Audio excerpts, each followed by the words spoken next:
Welcome to the Lynette Zang YouTube channel, where we support community and sound money globally. Now, help us build this channel, please, and hit that subscribe button, hit the bell next to it. We'll let you know when we're posting the next important video. But today we're going to do a Yawa. You asked, we answered. And here's the question. Lynette, are you aware what was passed by the Senate and agreed to fund by the House? Chip Roy 3 days ago explained to the House reps that several bad things were in the bill, but one very important thing was that they both passed and agreed to fund the development of CBDCs without the public knowing. Check it out. So I did check it out, and I'm going to show you what it was that I found. First of all, this was the most recent one, implications of a US CBDC. Now, you just saw what's happening in the world. Let's talk about what's happening in the US. So a US CBDC for international payments, and what's the role of the dollar? So this is from the Federal Reserve. As a liability of the central bank money, that's this garbage, is the most trusted and safest form of money as it presents no credit or liquidity risk. Now, why does it present no credit or liquidity risk? Because they can print as much of this stuff as they want to. So can they pay you what they owe you? Sure. Of course, every time they do that, the value of this stuff continues to go down. But that's what we're saying. Central bank money. They can create as much money as they want to. No credit or liquidity risk. As a potentially new form of central bank money, a US CBDC, central bank digital currency, could affect the international role of the dollar and the role of US payment systems in cross-border payments. And remember, the US controls SWIFT, which is the global payment system. But is this part of the shift away from the US dollar as the world reserve currency? Yes, this shift is not a new shift. It's actually been happening since the euro came out in '99. But here from the Bank for International Settlements, which is the central banker's central bank, is the report on a blueprint for the future monetary system. Yeah, improving the old, that means more and more control, and enabling the new, where you can't get out of the system unless, my friends, you are already out of the system. Okay, here are the key takeaways. First of all, tokenization of money and assets has great potential. And we've been talking a lot about tokenization. I first started talking about that back in 2015. But initiatives to date have taken place in silos without access to central bank money and the foundation of trust it provides. You have to understand, I'm going to read this with tongue in cheek because I have no confidence or trust in these central bankers, and I don't think anybody really should. But tokenization, like everything, there's good and there's bad. You're going to be presented with just the good, but you got to look at it both ways, because it's good and bad for everybody as long as they understand it and can take advantage of it. A new type of financial market infrastructure, a unified ledger. This is the piece that scares the crap out of me. Could capture the full benefits of tokenization by combining central bank money, tokenized deposits, and tokenized assets on a programmable platform. Shall I read that again? Because it combines central bank money, the ability for the central bankers to do this, create as much as they want, tokenized deposits and tokenized assets. Guess what? This is an asset. The goal is for you to hold all of your equity on your cell phone, making it so much easier for you to spend as they use perception management, which is a formal program of the central bankers and the governments, to nudge you in the direction they want you to go. As well as improving existing processes through the seamless integration of transactions. A unified ledger, one place, much easier to control, could harness programmability to enable arrangements that are currently not practicable, thereby expanding the universe of possible economic outcomes.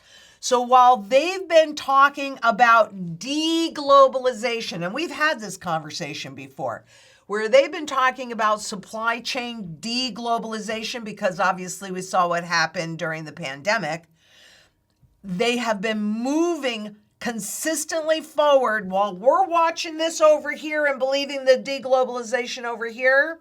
They are marching us toward a one world monetary system and a one world government, because whoever controls the money controls the world. And if everything is one place, boy, let me tell you, it is so much easier to control.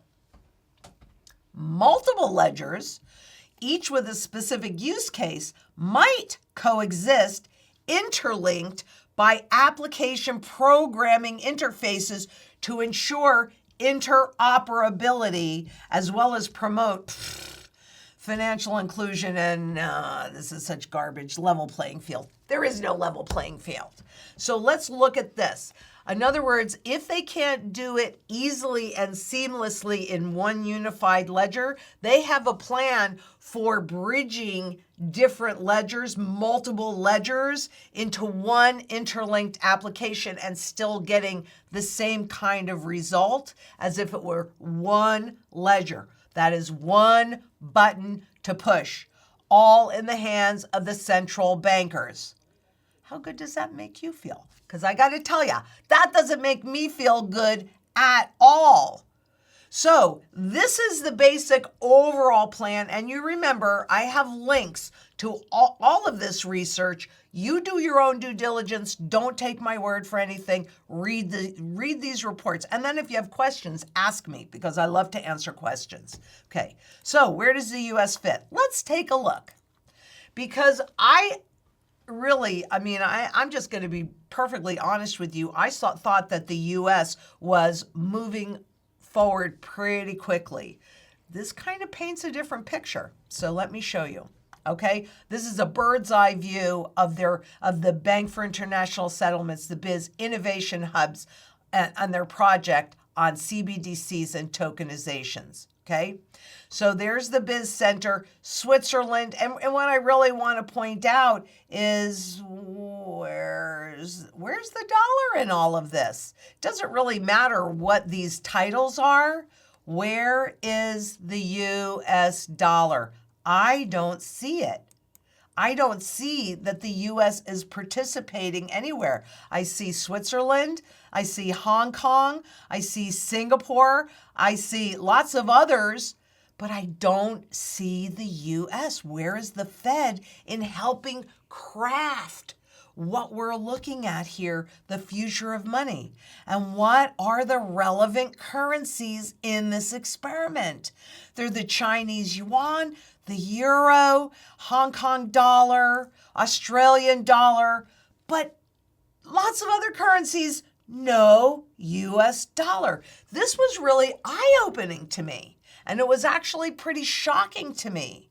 So I'm glad that you asked that question, because one person can't see it all, right? So if you find something, send it into hello@LynetteZang.com. And if you have any questions on it, questions@LynetteZang.com, because we're here. I'll dig in. I'll take a look. You guys know that. So my big question is, where is the Fed in all of this? And where is the US dollar? Let's take a look. Because the Fed is falling behind as other central banks leap ahead on digital currencies. This will be a year of divergence. This is really significant, everybody. I really want you to pay attention. This is significant. This will be a year of divergence between the world's major central banks. The source of this division won't be interest rates or quantitative easing. It will be technology. It will be the development of the central bank digital currencies. Over the past 12 months, some of the largest central banks in the world have all made significant strides forward in their development of central bank digital currencies and fast payment systems, which the Fed now, that's a fast payment system. But let's see, who are these major central banks? The European Central Bank, the Bank of England, the Bank of Japan, the Reserve Bank of India, and the People's Bank of China. Where is the Fed? So if the Fed as the world reserve currency, and remember what that means, it's not true anymore. And we've been watching this and talking about it. But what that means and what it did mean is that if you were leaving your borders, you were going to a different country, whether you're a government, corporation, or individual, and you wanted to buy stuff, oil, lumber, medicine, whatever it is, you had no other choice but to do it with dollars. There was a false market created for dollars, which was really of a benefit to us here in the US. Not so much of a benefit to anybody outside of the U.S., but we've been losing that benefit. Are you prepared for it?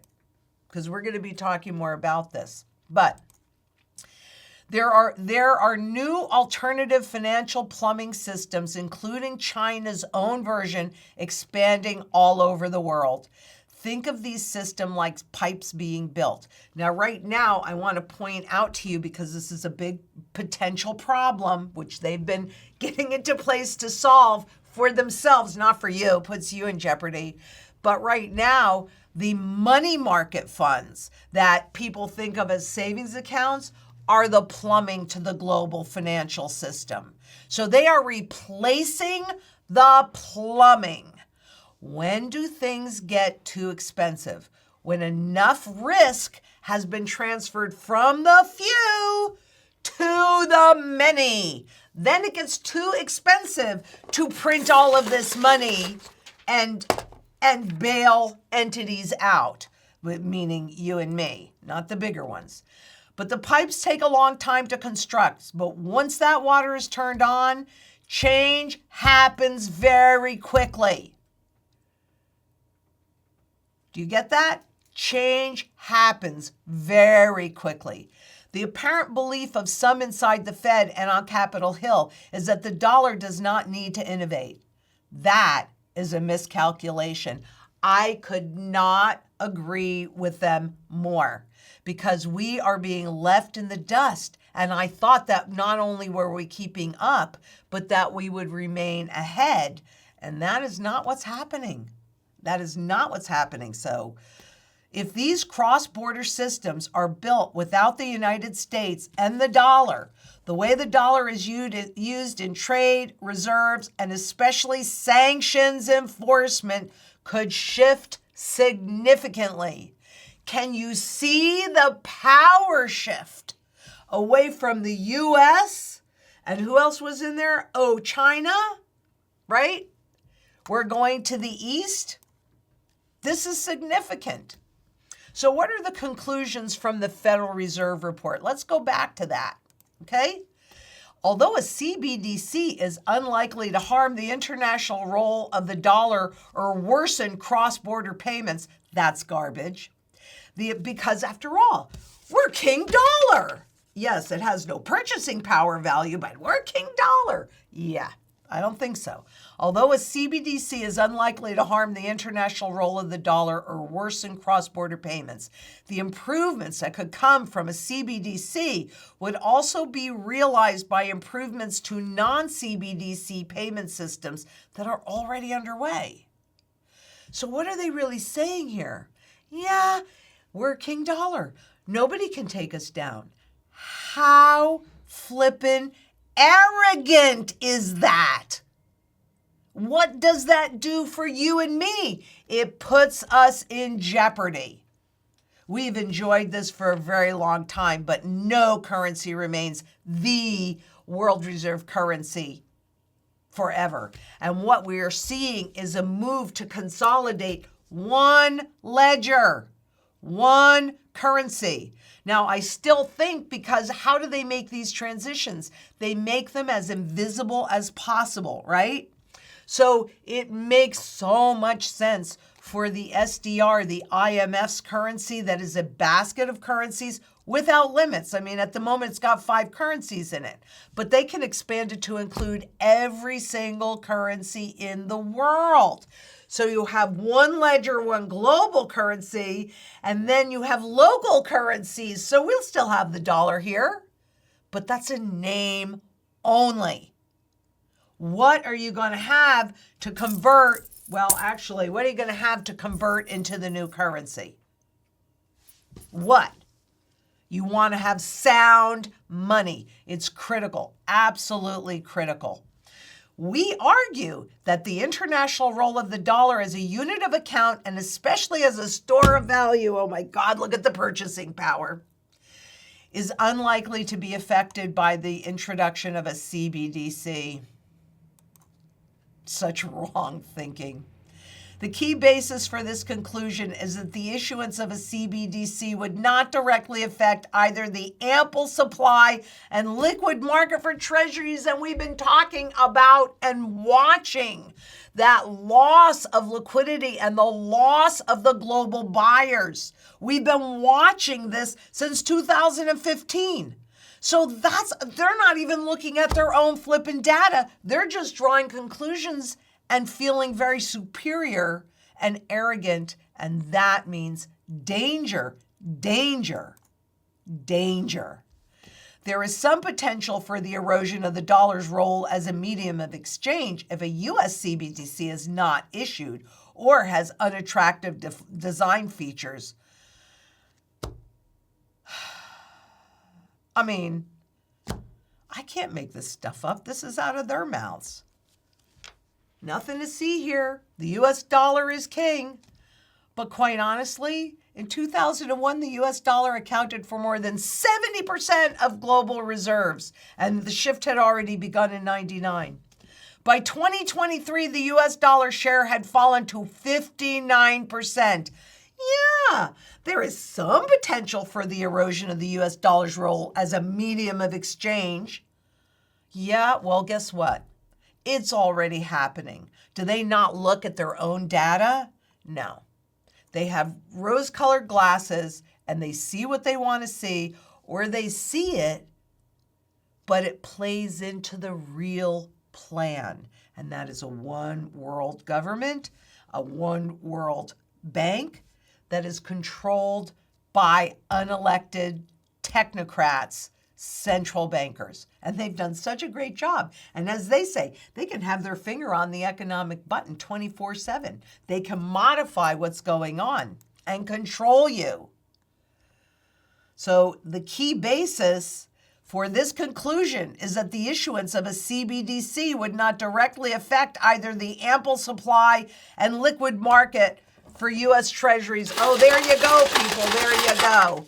We can print it, hand over fist. We don't need no stinking money guns either. We just push a button and we can create as much new money as they want. So I took a look, and I dug and dug and dug and dug and dug. And the House did pass a $1.2 trillion spending bill. However, it prevented them from shutting down at the moment, but I could find nowhere where they actually put that in to develop a CBDC. The full government will now be funded through the end of September after Congress passed a previous $459 billion tranche of money. Understand, when they do this, they're spending your tax dollars. They're going into deficit spending because they aren't generating enough income, and they're not selling enough debt globally, treasuries globally. So the total spending level for the fiscal year is $1.659 trillion. I read the bill. I can't tell you one way or another if something was hidden in there. But what I can tell you is that they're moving ferociously in the direction of tokenization and taking everything digital and making even the cash. I mean, the problem for central bankers with cash is that it creates a zero interest rate policy. That's debt, right? It's all debt. So BIS and banks to test tokenization of cross-border payments. And they just did this, right? Fed, Bank of Japan, Bank of England, Bank of France, representing the network of Euro area central banks. So the Bank of France is the representation. Partnering with a large group of private financial companies, they will explore combining wholesale versions of tokenized central bank and commercial bank deposits on a universal programmable platform. So yeah, the US, thank goodness, I guess, I don't know, that the Fed is part of this big cross-border test. But do you get this? Central bank money and deposits on a unified programmable platform. Now, it does say commercial bank deposits, so you go, well, but I'm in a credit union, or I'm in a community bank, or I'm in a local bank. Well, guess what? Guess who all of these guys have to get their money and make their deposits to? The commercial banks. So there's really no way, if your wealth is in the system, there's really no way for you to avoid this. Because when the hyperinflation really does kick in, when they're ready for this transition into the new system in earnest, it's going to get very nasty and very local. So you need food, water, energy, security, barterability, wealth preservation, community, and shelter, because these are all the things that you need to be as independent and self-sufficient as possible. But we're running out of time, and that makes community go right up to the top of the heap so that you can come together with like-minded people, or even those that don't understand, in a community garden, in meetups, meet your neighbors. Everybody brings a different skill set to the table, and everybody can share. I personally have said this before. I think this is a great time to learn new skills. Can you do irrigation? Hey, when I was building my urban farm here, I learned how to do irrigation. That is a barterable skill. So go to a farmer's market, meet your local food growers, your food creators, your bottled water people, cheese people, dairy, everything. Create relationship with them. Because when push comes to shove, it's going to come in very, very handy. So if you like this, please give us a thumbs up, leave us a comment, make sure that you keep sending in those questions to questions@LynetteZang.com, and share this video with your friends and family. But most important, hit that subscribe button, give us a like on the way in so you don't forget about it on the way out. And until next we meet, I absolutely know together we can make a positive difference in this world. And until next, please be safe out there. Bye-bye.